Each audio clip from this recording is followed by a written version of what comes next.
तक हमने secondary sexual characters या प्यूबर्टी के बारे में पढ़ा और हमने यहाँ पे ये पढ़ा था कि क्या क्या चेंजेस आते हैं एक बच्चे में जब एक बच्चा अपनी प्यूबरटल एज में एंटर करता है।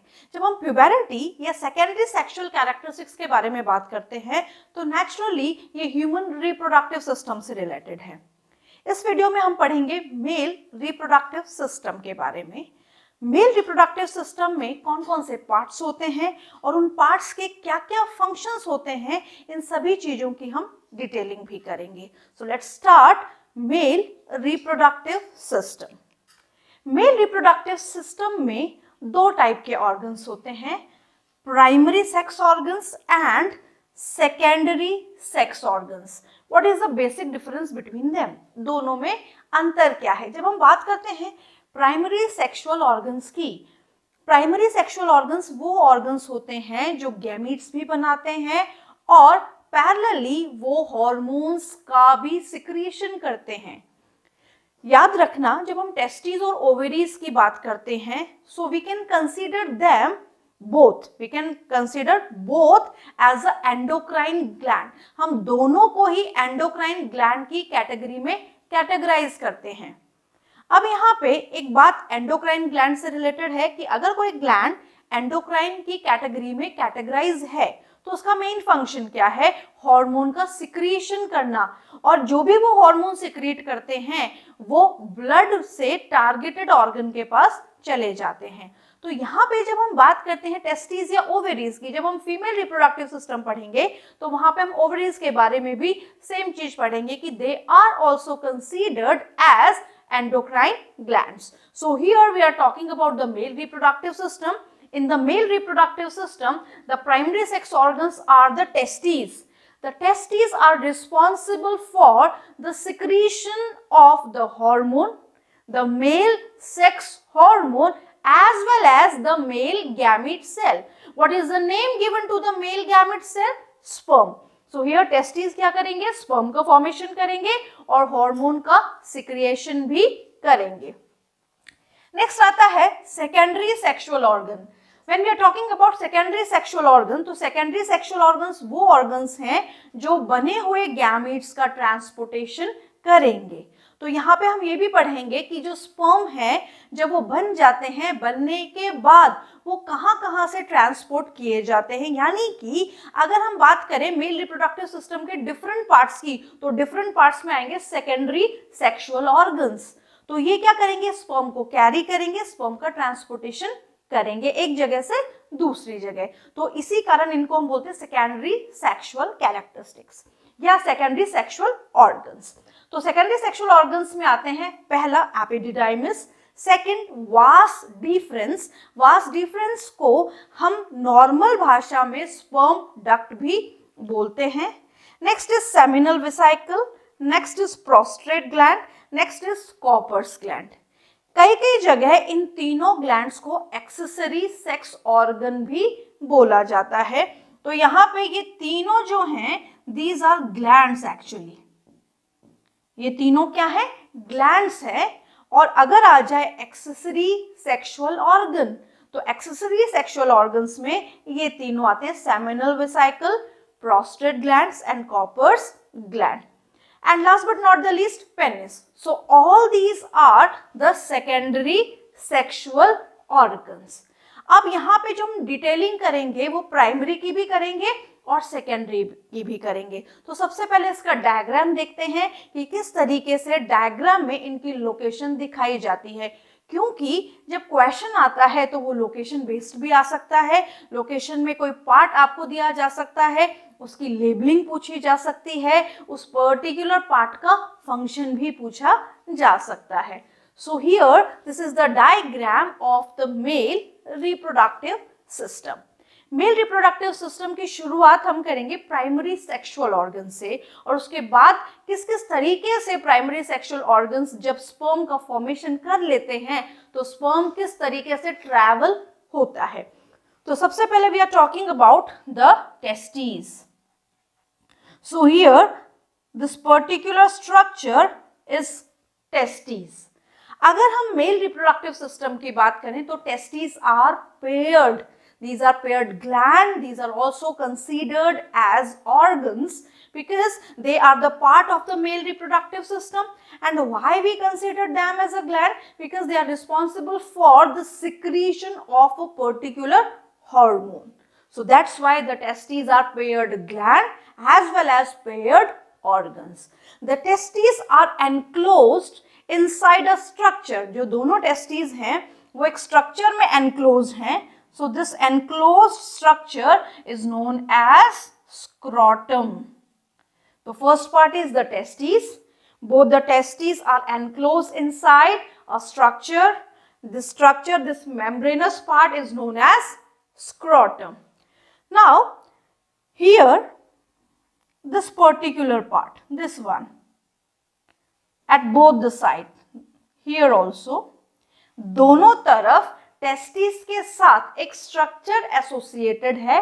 This particular structure is known as epididymis.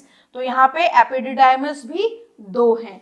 दो टेस्टिस हैं तो एपिडिडाइमिस भी कितनी होंगी? दो.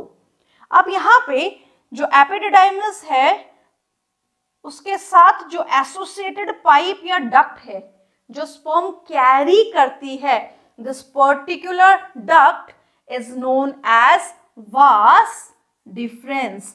इसको हम कॉमन लैंग्वेज में स्पर्म डक्ट भी बोलते हैं. इसके बाद ये जो दोनों स्पर्म डक्ट हैं, तो यहाँ पे ध्यान रखना है टेस्टिस दो हैं तो उनके साथ एसोसिएटेड एपिडिडाइमिस भी दो हैं. अगर लेफ्ट या राइट दोनों में से कोई भी टेस्टिस स्पर्म को बनाएगा तो स्पर्म को ट्रांसपोर्ट करने का काम कौन करेगी? Vas deferens. तो ये भी दो होंगी. This one is also vas deferens. तो वास डिफरेंस भी कितनी है? दो हैं. अब ये जो दोनों वास डिफरेंस हैं ये यूनाइट होके एक ट्यूब बना लेती हैं और दैट ट्यूब इज सिंगल. तो इस सिंगल ट्यूब को हम क्या बोलते हैं? Urethra. The single tube is known as urethra. अब जब ये डक्ट्स यूनाइट होती हैं और यूरेथ्रा का फॉर्मेशन होता है तो यहाँ पे इनके साथ और 3 ग्लैंड्स भी एसोसिएट करते हैं. तो यहाँ पे जो पहला ग्लैंड इनके साथ एसोसिएशन शो कर रहा है, this particular gland, this is vas deferens. इस ग्लैंड को हम क्या बोलेंगे? इस ग्लैंड को हम बोलेंगे vas deferens. So this one is vas deferens. तो यहाँ पे ध्यान रखना कि दो ट्यूब यूनाइट हो गई हैं और जब ये यूनाइट हो रही हैं तो यहाँ पे इनके यूनियन में कौन से डक्ट इनके साथ एसोसिएट हो रही है? सेमिनल वेसिकल की भी डक्ट इनके साथ एसोसिएट हो रही है. तो यहाँ पे ध्यान रखने वाली बात क्या है कि सेमिनल वेसिकल भी पेयर्ड ग्लैंड्स हैं. तो ये दोनों भी पेयर्ड हैं. अब यहाँ पे जब स्पर्म डक्ट या वास डिफरेंस यूनाइट हो जाती है तो एक सिंगल डक्ट बनती है और यहाँ पे फिर से एक और ग्लैंड का ये एसोसिएशन शो करते हैं. ये वाला जो ग्लैंड है, this particular part, this one, this gland is known as prostate gland. इस ग्लैंड को हम क्या बोलेंगे? इस ग्लैंड को हम बोलेंगे प्रोस्टेट ग्लैंड. ये सिंगल है. This is a single. एक ही है नंबर में. सेमिनल वेसिकल दो है, प्रोस्टेट सिंगल है. अब यहाँ पे अगर हम और ग्लैंड्स की डिटेलिंग करते हैं तो there is one more gland, there is Cowper's gland. तो यहाँ पे एक और ग्लैंड की लोकेशन आती है. This gland is known as Cowper's gland. Cowper's gland भी पेयर्ड हैं, दो हैं. अब यहाँ पे फाइनली क्या होता है कि जब दोनों स्पर्म डक्ट्स यूनाइट होके एक सिंगल स्पर्म डक्ट बनाती हैं, उस सिंगल स्पर्म डक्ट को हम बोलते हैं यूरेथ्रा. इसको हम यूरिनोजेनिटल ट्रैक्ट भी बोलते हैं. इसकी डिटेलिंग हम आगे करेंगे कि एग्जैक्टली क्यों बोलते हैं. हल्का सा ब्रीफ इंट्रोडक्शन लें तो हम इसलिए बोलते हैं कि यूरेथ्रा मेल बॉडी में स्पर्म और यूरिन को लाने की कॉमन डक्ट है. यानी कि अगर यूरिन आएगा तो भी यूरेथ्रा से आएगा और अगर स्पर्म का ट्रैवल हो रहा है वो भी किससे होगा? यूरेथ्रा से होगा. तो there is a common passage for both sperm and urine. So it is a common passage for sperm और कॉमन पैसेज फॉर यूरिन। तो यूरिन की वजह से ये बन जाती है यूरिनो, और जेनेटल ऑर्गन यानी कि सेक्स ऑर्गन के साथ इसका एसोसिएशन है तो ये बन जाती है जेनेटल, और ट्रैक्ट बायोलॉजी में कहलाता है रास्ता। तो यूरिनो जेनेटल ट्रैक्ट है। अब ये जो यूरिनो जेनेटल ट्रैक्ट है ये जो एक्सटेंड हो रही है वो हो रही है पेनिस तक। So this is a male copulatory organ. This male copulatory organ associated with the urethra, यानी कि यूरेथ्रा की जो लास्ट ओपनिंग है वो कहां तक आ रही है, पेनिस तक आ रही है। So penis is also considered as a secondary sexual organ.